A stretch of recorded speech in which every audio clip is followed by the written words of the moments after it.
This is Lisa from Mobile Tech Review, and today we're going to look at the Motorola Droid 4. Obviously, it's the fourth Droid available, and it's on Verizon Wireless. It's the first LTE Droid phone.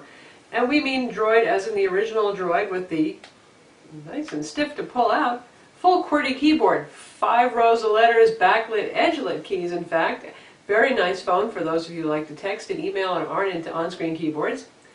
It has a 4-inch QHD display, standard kind of display. It's not Super AMOLED. 1.2 gigahertz dual-core TI OMAP CPU. Again, it has LTE and EVDO 3G. This is not a GSM World phone, unlike the Droid 3. We're going to take a closer look at it now. With the Droid 4, the first thing you notice when you take a look at it is we've gone away from that masculine rectangular look, and now we have something that's a lot like the Razr family. In fact, here it is next to the Droid Razr Max. You can see the tapering top and bottom, the dark chrome surround on it. Definitely kissing cousins. Of course, the Droid Razr Max is bigger, it has a larger display, but it's a whole heck of a lot thinner because it doesn't have that QWERTY keyboard. And you can see them stacked here.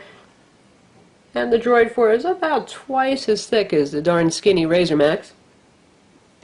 In terms of display quality, obviously the Razr and the Razr Max both use Super AMOLED displays, nice, colorful, high contrast displays. Right now we have both of them set to maximum brightness, by the way.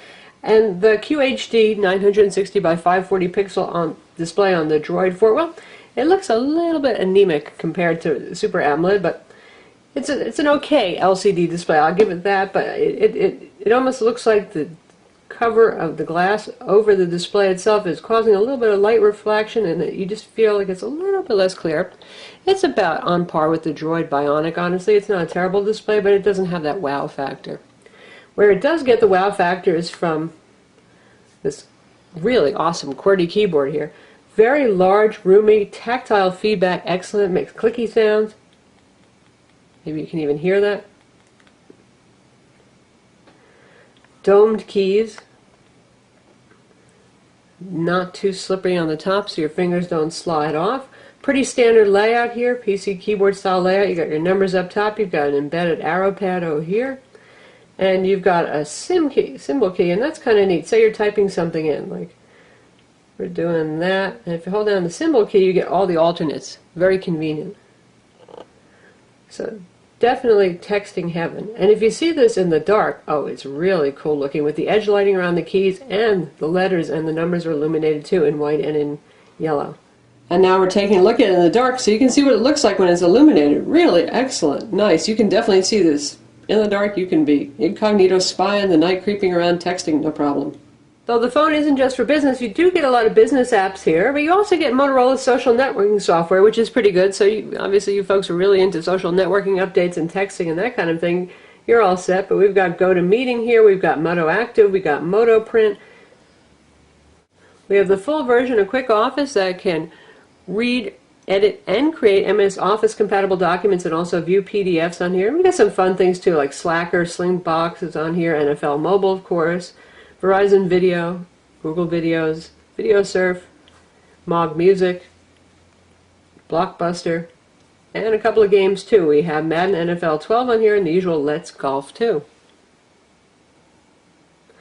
Phone runs on a 1.2 gigahertz dual-core TI OMAP CPU, same as all the other recent Motorola Droid phones on Verizon, and performance is about the same as well. On Quadrant it benchmarks at 2884, and on Tutu it did an even 6100. That's good performance. It's certainly a fast enough phone. This is pretty much cutting edge right now for the phones that Motorola is putting out. Can handle 3D gaming easily enough. It can do pretty much anything you want. Just fine. It's a very capable, very fast phone. Call quality, as we've come to expect from Motorola's Droid phones on Verizon, is very good. Very clear, has pretty good DSP for background noise reduction. Volume is average, not super duper loud, but certainly adequate. Speakerphone's pretty decent too. Doesn't live up to the earliest Droids. Boy, they had amazing, super clear and loud speakers, but it's decent enough. Reception on the phone has been pretty good. We can see we have 2 bars of LTE, which right now is about as good as it gets for us. And the signal has been pretty stable. Now recently service has been improved in our area, so we don't have that problem where we drop to 3G as much all the time. So we can't comment on how it would handle incredibly poor signal at this point, because happily we no longer have an incredibly poor signal. And you can see usual Motorola dialer here. In terms of data speeds, reception has been good, but data speeds have been a bit underneath what we've been seeing on the Droid Razr and Razr Max. Don't know why that is, doing tests side by side. You can see our results here, not too stellar. Now that's with a fairly weak 2-bar signal, to be fair, but even when we had a 3 to 4 bar signal, we really didn't get that much faster. A little bit strange. It may have something to do with the phone's not even being released yet, a little network tuning, we don't know, but right now the Razr Max is doing faster downloads. The phone has a mobile hotspot feature. You can see there's a shortcut right on the home screen over here, so you can use this as a high-speed wireless modem for your tablet, your notebook computer, anything you want. And it has a front-facing camera, 1.3 megapixels, so you can do video chat using Skype, Google Talk, that kind of thing. It runs Android OS 2.3.6 Gingerbread, and it has 16 gigs of internal storage. That's a portion, so you have almost 8 gigs to put data on and 2.7 gigs to install apps. There's a micro SD card under the back door. The back door is one of the few things we really don't like about this phone, and I'll show that to you now. Now our phone came to us a little bit wonky. You can see it's lifting up over here. Now maybe we just got a defective back, but it's a little bit of a pain in the neck to remove. You press down and you slide like that and you get it off. Okay, that wasn't too bad. Now one of our little ears actually chipped and fell off already, and you have this strange little tab that inserts into here. Kind of reminds me of the Dell Streak, where you have to stand on your head. You gotta get all these little guys in the right place before you slide them in and put even pressure everywhere to get this back on. Thin rubbery door, and hilariously they give you the instructions on how to put the battery door on and off underneath the battery cover. Good, not too useful there. So here we have a bunch of pins and sensors. And we've got a micro SD card slot right here, and this little door covers your micro SIM slot. Interesting way to do that. So the micro SIM slot slides, SIM card slides right in there, and that's for your 4G LTE. Again, this is not a GSM World phone, that is just for LTE. And here you have your speaker, and there's your 8 megapixel camera with LED flash. You can shoot 1080p video, and this is the same camera module that Motorola's been using on the Razr, Razr Max, and so on. And it takes similar pictures. They're decent. They're not going to be class leading among camera phones, but not bad. And video quality is okay too. Now to get this guy back on, you start pretty far back. You can see, and that's where the pin's located. And then you press everywhere evenly and slide up. On the side here we have the micro HDMI and the micro USB ports, and they're paired here so it can work with the latest Motorola laptop accessory if you want to turn this guy into a sort of notebook that's powered by this as the brain. Power button's up here, and so is your headphone jack. Got a microphone right there. Volume controls. Another microphone down at the bottom. Though the phone's currently running Gingerbread, Verizon says it will get an upgrade to Ice Cream Sandwich over the air, so not to worry, this guy will not be outdated in 6 months when all your friends are running around with Android OS 4.0 and you're not. As you can see, Google search is on board up top here. Good times. And we've got the standard suite of all the Google applications on here, Google Books, Gmail, navigation, all that kind of stuff, along with VZ Navigator too, for those of you who prefer that. The YouTube player is on board, and also Google Videos. Let's check out Netflix, which is pre-installed.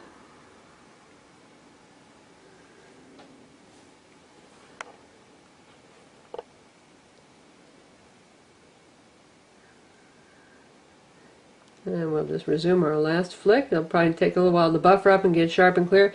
And we're doing this over our not too super strong LTE signal. Of course, you could do this over Wi-Fi. It has Wi-Fi 802.11bgn. It also has Bluetooth 4.0. And now we've buffered up. That's looking pretty good. It's not even a too strong signal. So that's Netflix.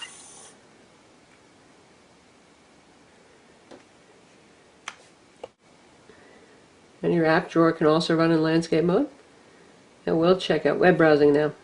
Usual Android WebKit web browser is here. We've got the Droid 3 page up right now from Motorola, and we'll check out some more exciting content. We'll visit our own website and test out YouTube.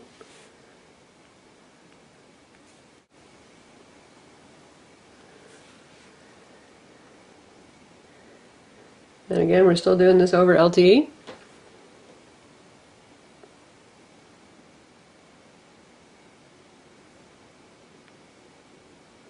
Very responsive pinch zooming. And we'll look at our Razr Max video review.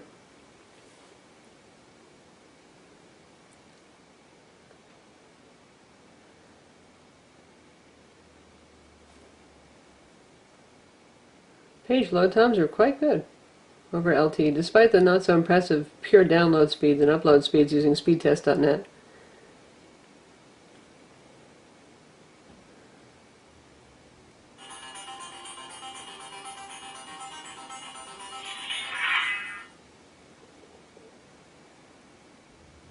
This is Lisa from Mobile Tech Review, and today we're going to take a look at the Motorola Droid Razr Max. A lip sync issue, but other than that. Basically, this is the Motorola Droid Razr that we saw not too long ago on Verizon, but with a bigger. There we go. We've caught up with the lip sync now. Looks good. Plays well. The Motorola Droid Razr Max is available. So there's Adobe Flash Playback in the browser. Now we're playing Madden NFL 12, which is bundled, the demo version. You can see the media volume almost up to the top, and you know, games are pretty loud, so it's not the super loud speakerphone.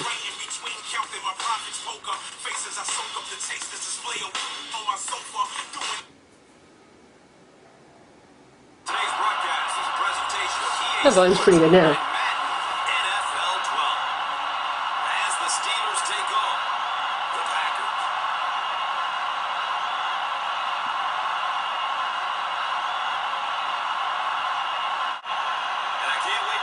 Started. Let's head down to the field. The captains are there for the coin toss.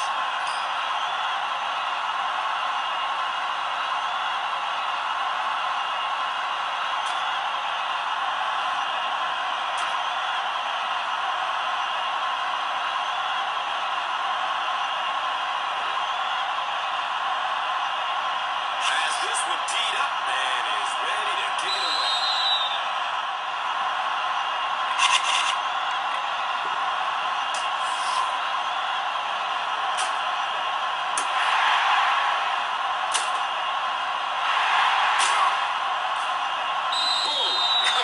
Yes, plays just fine, looks good.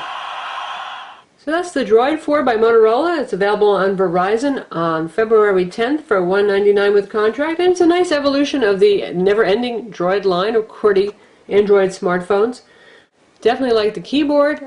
The performance is quite good as well on this, and build quality is good. It's solid, all that kind of thing, but I do kind of miss those serious, nice, soft touch, metalish kind of backs that you used to get, and this is just not impressing me too much. This black back plastic panel that seems kind of flimsy and fragile, but other than that,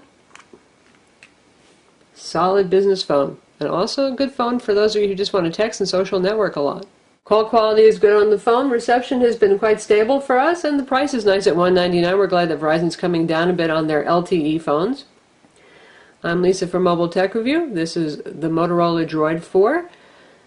Visit our website for the full review, and don't forget to subscribe to our YouTube channel.